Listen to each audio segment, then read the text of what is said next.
Hello, fellow translators. Greetings from sunny Taipei. Oh, here, let me do this. There, that's Taipei 101, that's the tower.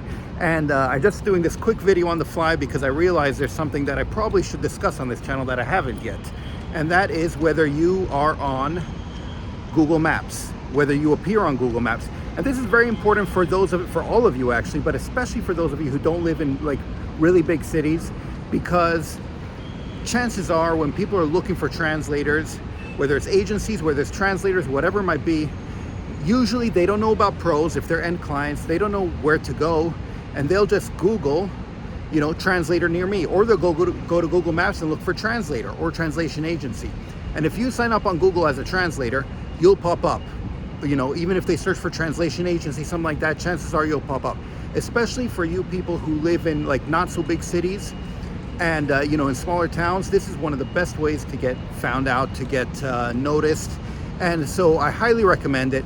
It's very easy, it's simple. They really make it simple. I think it does change from country to country, so this might need to be verified, but go to business.google.com. You don't need to be incorporated. You don't need to be an LLC or anything like that.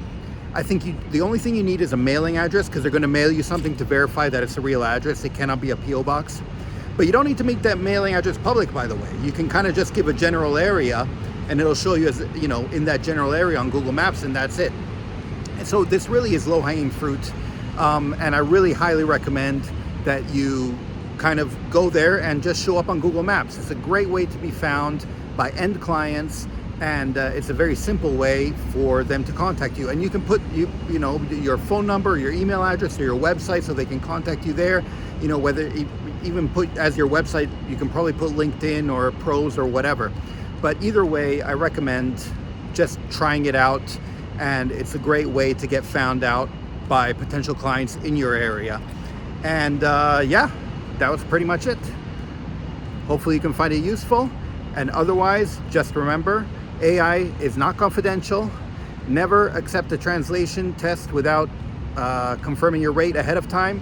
And yeah, that's it. Savedum.